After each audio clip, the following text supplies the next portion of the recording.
این بار این بار این بار این بار برنگرد.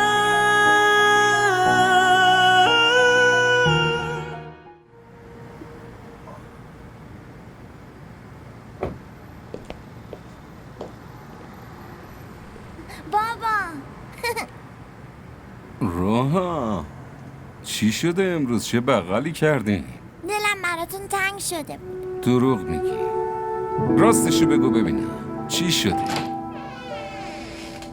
راستشو میگم بابا، دلم تنگ شده بود. میدونی قبل از اینکه بفرستمت مدرسه چه فکری میکردم؟ چی؟ مظلومی، ولی اتفاقا خیلی هم بدجنسی. منتظر بودی بفرستمت مدرسه بعد بدجنسیاتو رو کنی.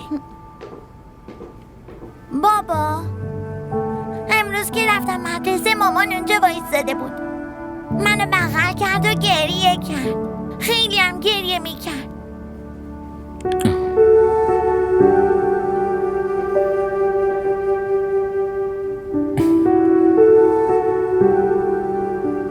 میدونم. با خودم فکر کردم اگه شما رو اینطوری بغل میکرد و گریه میکرد، شما بهش میگفتی اب نداره و میآوردیش خونه. مشقاتو نوشتی؟ خیلی وقت نوشتم. باشه من برم لباسمو عوض کنم بعد میشینیم غذا میخوریم. اون ماشینم نداشت بابا، با ریکشا اومده بود. با ریکشا هم برگشت. حس میکردم اومده عذرخواهی کنه ازمون. به آشپز بگو میزو بچینه غذا بیاره. من الان میام. باشه؟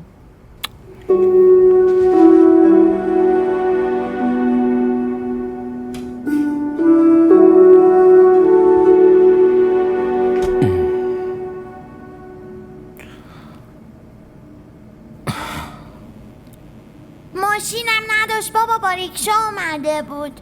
با ریکشا هم برگشت. حس میکردم اومده ازمون عذرخواهی کنه.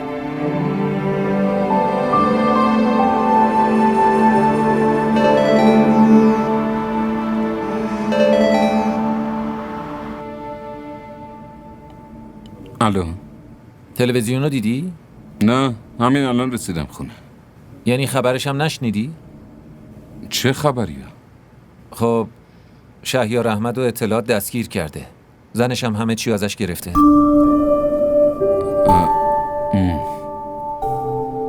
نظری نداری؟ نظری ندارم. باشه من برم. خداحافظ.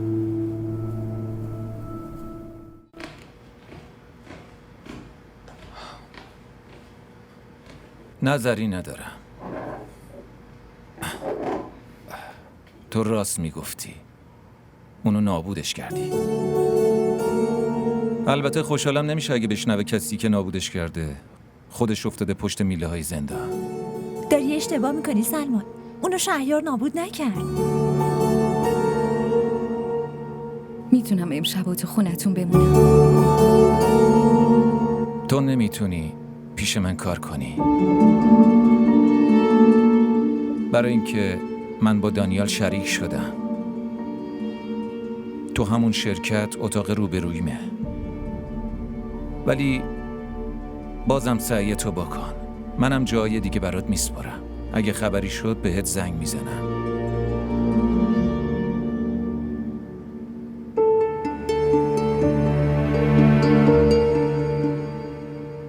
میتونم امشب تو خونتون بمونم. آره چرا که نه. نه مهوش، نمیتونی اینجا بمونی. با غمی که تو صورت اون دیدم نمیتونم به خودم اجازه بدم که تو خونم نگه دارم. علاقه هم به همچین مهربونی ندارم. ببخشید. حتی اگه سلمان هم بهم گفته بود که داری میای اینجا، من نمیتونستم بهت اجازه بدم. هر کاری که باهاش کردی خودت و خدای خودت میدونی. ولی به خدا قسم با این کارت به همه دخترای عاشق توهین کردی.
ببخشید.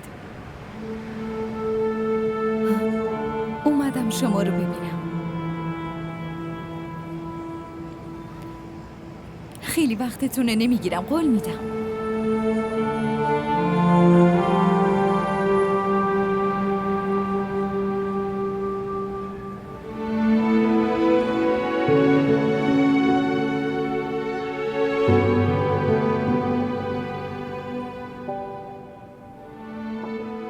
ممنونم. خواهش میکنم. اون روز تو حال خودم نبودم، برای همین هرچی به زبانم اومد گفتم. واقعا شرمندم. اشکالی نداره. ممنون. برای این اومدم پیش شما چون حس میکنم کاری از دستتون برمیاد. چه کاری؟ دارم فکر میکنم حرفمو چطوری شروع کنم.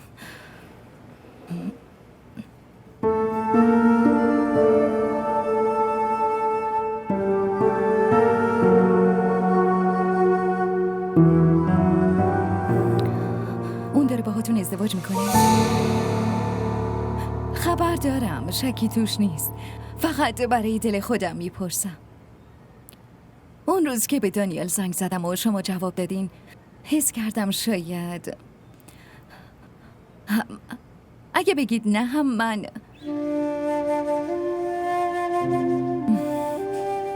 میدونستم. میدونید ما دوتا خودمون همو خواستیم و ازدواج کردیم. منم اول مثل اون فکر میکردم، ولی بعدش یه سری اشتباهایی داشتم. لیاقت عشقشو نداشتم. اون میگفت مگه چیه که یه خونه کوچیک دارم؟ مگه چیه که یه حقوق بخور نمیر دارم؟ مگه چیه که ماشین ندارم، حساب بانکی ندارم؟ من تو رو دارم احوش. بیشتر از این دیگه چیزی نمیخوام.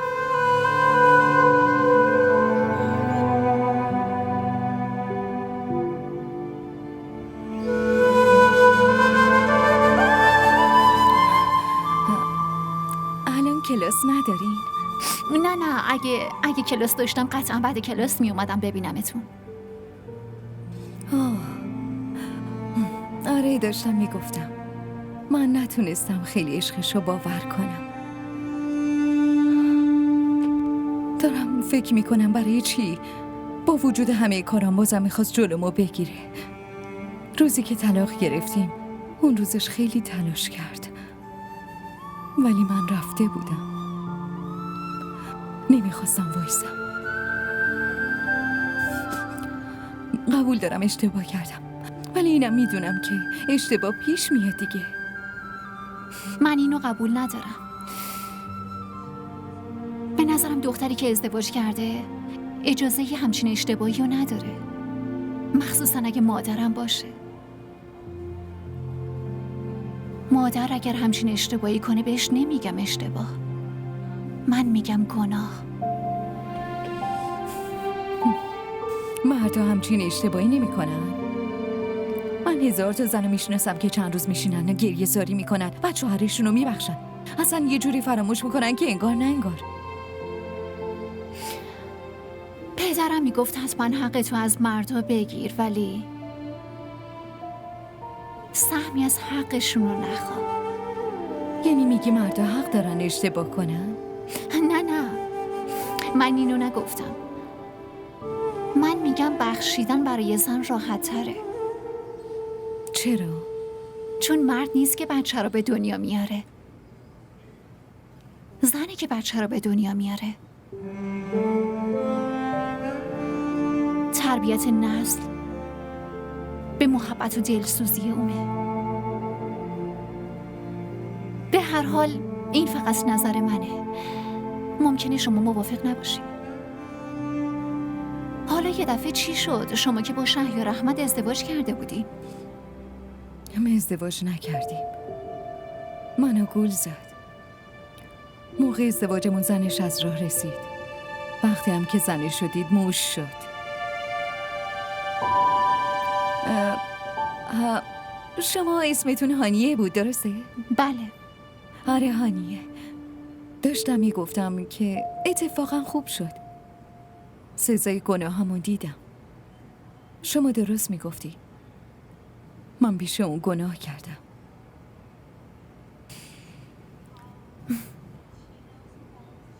شما پیش اون گناه نکردین. شما پیش خدا گناه کردین. چون که اون شما رو به خدا میسپرد که از خونه میرفت بیرون. شایدم پیش عشق گناه کردین. چون این عشقی که باعث ایجاد اعتماد میشه. اومدم ازتون کمک بگیرم. من چی گفتین؟ گفتم که اومدم ازتون کمک بگیرم. چجوری میخواین تو جنگ با خدا از یه بنده دیگه کمک بگیرین؟ اگرم فکر میکنین تقاص گناهتون رو چشیدین، خب پس برید و دعا کنید که این تقاصی که پس دادین فقط در همین حد بمونه. وگرنه اکثرا اینطوریه که تقاص اعمال تازه از اینجا شروع میشه محوش. اون هم عشقش بیشماره، هم در کنار اون تنبیهش. به عنوان نمونه خودم پدرم و جلوی چشمم دیدم.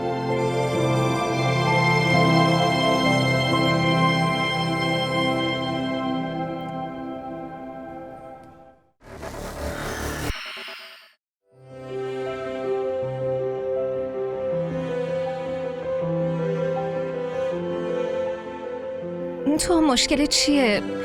چرا همش به من نزدیک میشی؟ بشین سر جات. خب تو مشکلت چیه؟ تو هم سر جات بشین. هی چرا میره عقب آخه؟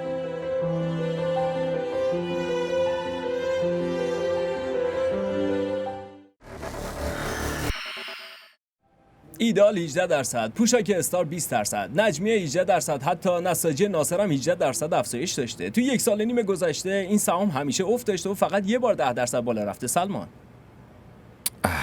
صورت وضعیتو دیده؟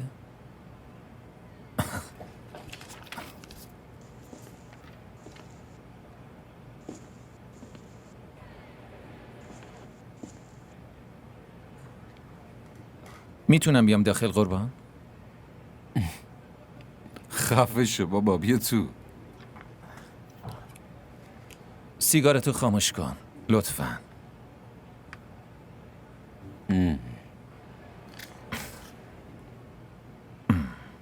داری چی کار میکنی؟ دارم ادای احترام میکنم. شدی پیشگوی بازار بورس.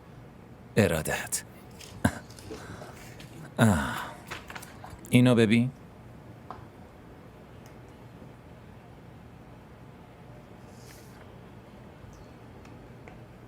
باور کن خودم هم نمیفهمم چه خبر شده.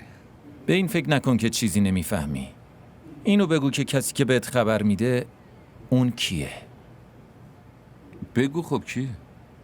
خواهش میکنم منو نپیچون. به دوستت که دروغ نگو. یکی هوا تو داره. نمیشه که زنی این وسط نباشه و آدم انقدر موفق باشه. هیچ کسی نیست رفیق من. اگرم دارم موفق میشم زنی پشت موفقیتم نیست. اصلا نمیتونه زن باشه. پس چی؟ دلیل موفقیت من پسرمه. اون قدرت منه. محوش چی؟ ازش انتقام بگیر. چطوری؟ عاشق یه دختر دیگه شو، باش ازدواج کن. برای چی داری میخندی؟ به حرف تو میخندم. آخه خسته نمیشی اینطوری؟ خسته که میشه. برای همینم زود خوابم میبره. مگه نمیبینی به موقع میام شرکت؟ چقدرم سر حالم. خیلی خب، یه چیزی رو بهم بگو. اگه اون برگرده و عذرخواهی کنه، به پات بیفته، عشق بینتون رو قسم بده، تو چی کار میکنی؟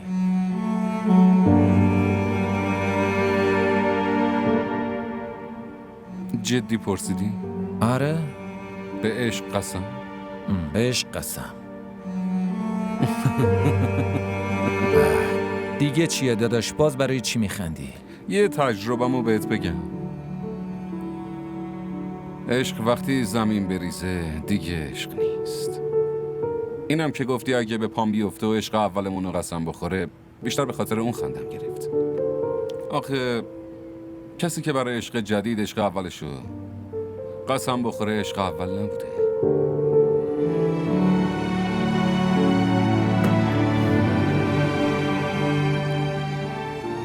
اون میخواد ازت عذرخواهی کنه.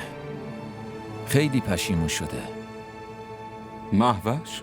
آره، به خدا اوضاعش خیلی بده. نه کار داره نه جایی برای موندن. نابود، بیچاره و بیکس. تو کجا دیدیش؟ اومده بود خونمون. میخواست یه شب بمونه ولی آش اجازه نداد. اوه. میتونی ببخشیش؟ آره، چرا که نه؟ بهش بگو عذرخواهی کنه. باشه. داری چی کار میکنی؟ بهش زنگ بزنم؟ نه فعلا وایسا. بگو اگه من ببخشمش همه مشکلاتش حل میشن. خب معلومه. پس گوشیو به من نده. فقط بهش بگو که بسه همیشه بخشیدمش. پس گوشیو به من نده.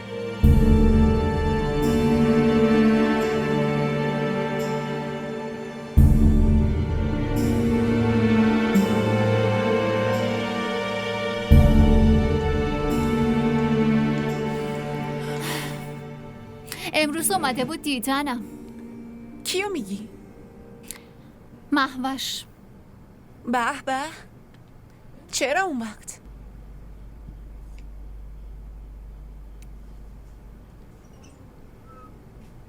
بگو دیگه.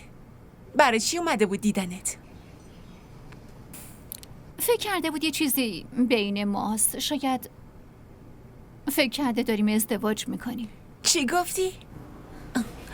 خب شک پیش میاد دیگه. چون اون روز که به دانیال زنگ زده بود من جواب دادم. فقط خودمون میدونیم که چرا من گوشیشو جواب دادم دیگه. بعد تو چی گفتی؟ من گفتم نه اصلا همچین خبری نیست. اصلا همچین چیزی هم باشه به اون چه ربطی داره؟ اینجا مردی که پیش تو هم نمیشه کنترل کرد. اون که دیگه اصلا باهاشم نیستش. برای چی باید همچین سوالی کنه؟ راستش حالش بد بود.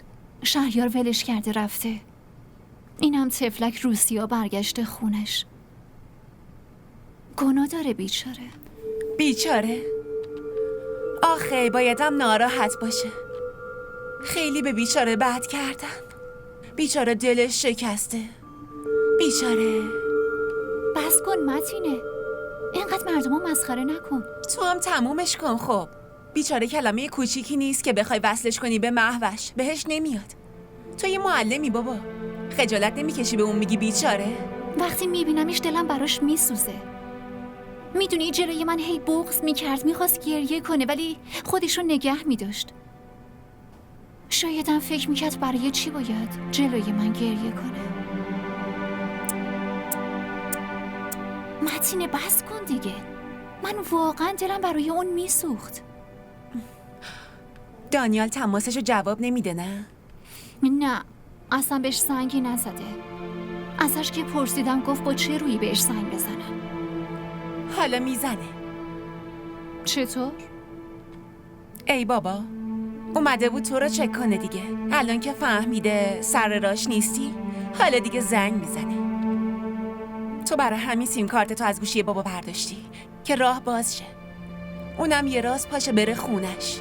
دانیالم ببینش و بغلش کنه و بگه مهوش کجا رفته بودی؟ من منتظرت بودم. همه چی حل میشه. ولی تو هم دیگه خودتو جمع و جور کن. حتی اگرم عاشقش شدی سیم کارت بابا رو توی گوشی نذار. من عاشقش بشم؟ به به چطور و چرا یه همچین حسی به دست داد؟ از سیم کارت در آوردنت. از اینطوری خندیدنت وقتی اسم عشق میاد. بعدم از اینطوری ساکت شدنت وقتی میخندی. حالا هر کاری کردی خوب کردی. رو دلت پا گذاشتی و به یه آدم غمگین خدمت کردی. گذاشتی دوباره بره پیشش. ولی یه قولی بده. اگه دوباره پا شد اومد پیشت بهش نگو که من دوستت ندارم. اینجوری خیلی برات بد میشه.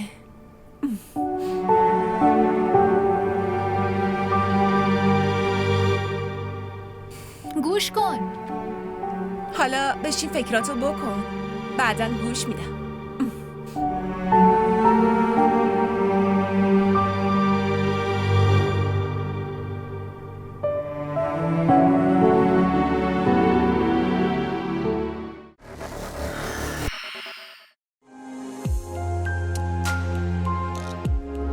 اما اسم تو دیگه روی من هست بهادر، ولی همین کسی جرأت نداره نزدیکم بشه. ولی اون روز که اسمم نتونست بهت کمک کنه، چون تا اون روز من تو رو قبول نکردم.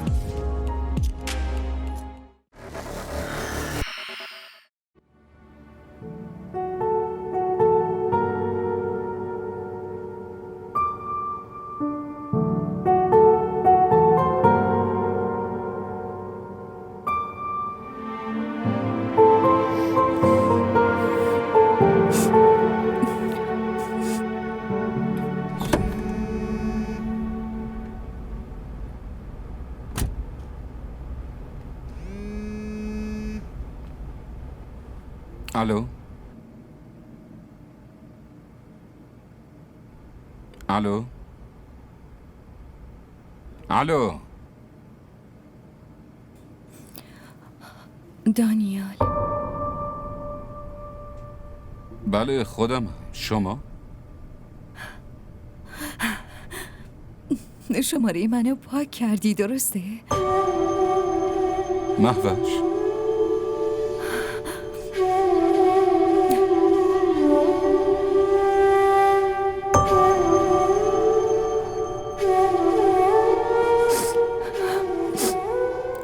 چی شده؟ چرا گریه میکنی؟ حالت چطوره؟ من خوبم. گوشی رو میدم رو. با خودت کار دارم. حتما بگو.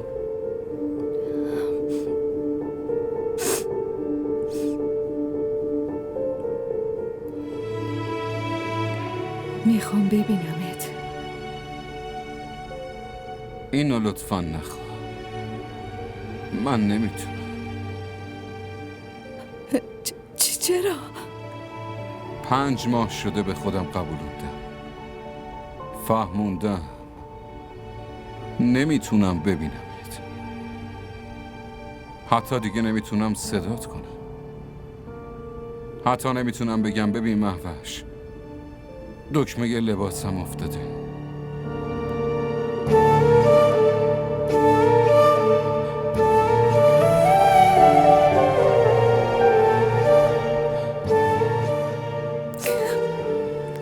دانیال، مهوش لطفا اینطوری اسممو نیار. اسم میکنم همینجا پیش منی.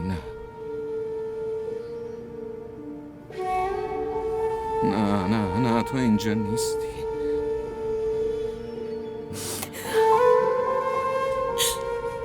فکرشم نمی کردم دوباره ببینمت. بیایی دیدنم و باز دوباره برگردی. نه بر نمیگردم.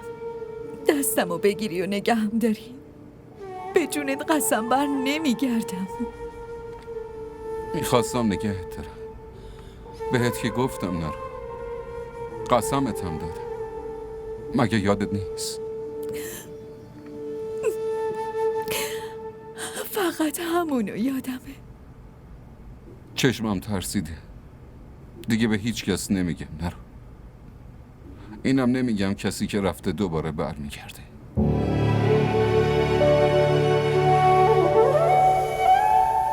ولی هنوزم یادته.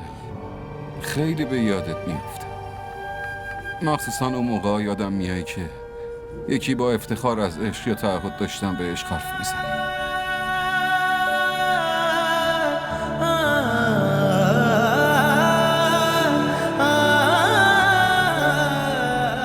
خداحافظ. बड़ी चाल सीधी है रूठे दिनों की, पलट कर कभी फिर वो मुड़ते नहीं हैं। मोहब्बत की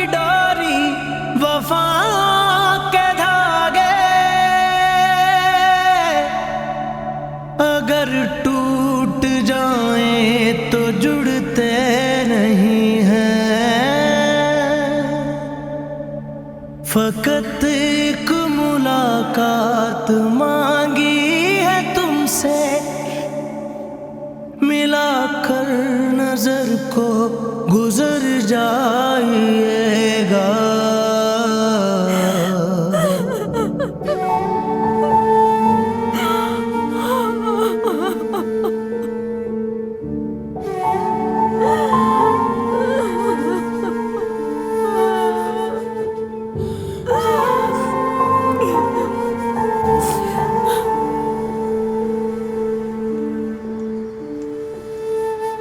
سلام.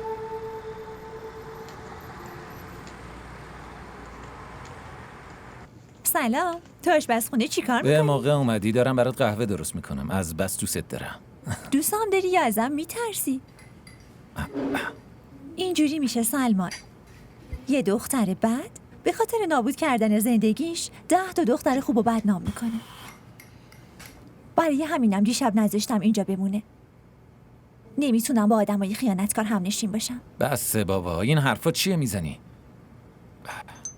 ولی خب حرفت درسته. البته دخترای مثل مهوش زیاد نیستن. بعد یکی هم که باشه آدم به بقیه شک میکنه. جدی؟ باشه. حالا چی کار کردی؟ سر سامونش دادم. سر کار بردمش. تو خوابگاه محل کارشم یه اتاق داره. میخواستم یه پولی هم بدم ولی قبول نکرد. بعد اومد به هم دست داد و گفت منو ببخش لطفاً. تو باهاش حرف زدی؟ آره حرف زدم. عذرخواهی رو گفتی؟ آره گفتم. قبول نکرد؟ اتفاقا زودم قبول کرد. گفت بهش بگو که بخشیدمش. به خدا قسم که بخشیدمش. بعدم کیفشو برداشت و روش اون طرف کرد و رفت. میدونی من راستش کل امروز رو با مهوش بودم. باهاش غذا هم خوردم. تو دانشگاه هم بهترین دوستم بود. صبحانه نمیخوردم که با اون بخورم. یادت نیست؟ برای همین دوتامون صبحا تو بوفه میشستیم. خیلی باهاش کیف میکردم. ولی امروز حس میکردم نشستم و با یه دروغگوی مکار دارم غذا میخورم. داشتم میومدم گفت یکم دیگه بشین. وقتی نشستم همینطوری هیچ سوال پرسید. چی پرسید؟ به هم گفت منو یکی گول زد که عشقمون اینطوری یادم رفت. ولی آخه دانیال چه شده؟ یعنی چی؟ یعنی برای چی دانیال دیگه دوستم نداره؟ برای چی دوست داشته باشه خب؟ مگه دوست داشتن الکیه؟ یعنی فرار کن بعد تا وقتی که دوست پسرت یه لحظه سلمان، به سوالش فکر کن. با عصبانیت به جواب نمیرسی. درک کن داره چی میگه. اون میگه دانیال سهم خودش از عشق و نگه داره. چی میخوای بگی؟ باشه فکر کن. یادت میاد اوایلش اصلا براس مهم نبود که چه جوابی به پیامکات میدادم؟ یادته؟ هر ترم میرفتم ازت شکایت میکردم. رفتم پیش رئیس دانشگاه گفتم من از این پسر میترسم. همه یه پیامکاتم خوندم. آره رئیسم گفت برم تو اتاقش، هرچی فوش بلد بود نثارم کرد. روز عقدم در گوشم گفت ببخشید. عقد و ول کن. رو همون جایی تمرکز کن که من عاشقت نبودم. یادته به دانیال گفته بودی دوستم نداره؟ خب نداشته باشه. یادته؟ آره یادمه. اینم بهش گفته بودی که من که عاشقشم، همین برام کافیه. اگه غلط میگم بگو. نه درست میگی، همینو گفته بود. خب چرا اینجوری گفتی؟ اگه عاشق نبودن من هیچ تأثیری روی عشق تو نداشت، عاشق نبودن مهوش چرا روی عشق دانیال اثر داره؟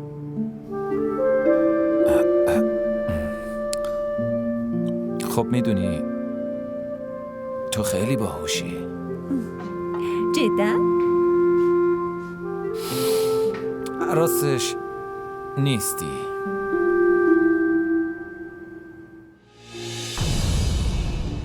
این بار بردگرد،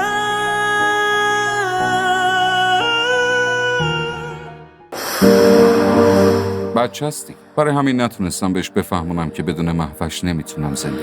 وقتی ول کرد و رفت همون موقع مرد. الانم که بیاد دیدنم دوباره میاد. که بفهمم وقتی به خیانتکارا خیانت میشه قیافشون چه شکلیه. نه قصد دعوا کردن دارم. 2,500,000 تاست. اومده بودم به هانیه بگم با هم ازدواج کنیم. به به چقدرم که وقت شناسی. وقت شناس شده؟ پایین کنار ماشینت وایساده منتظرت. ولی دنبال من بگرد پیدام کن ولی این برای تماشای قسمت بعد با ما در دیدی تیوی همراه باشید.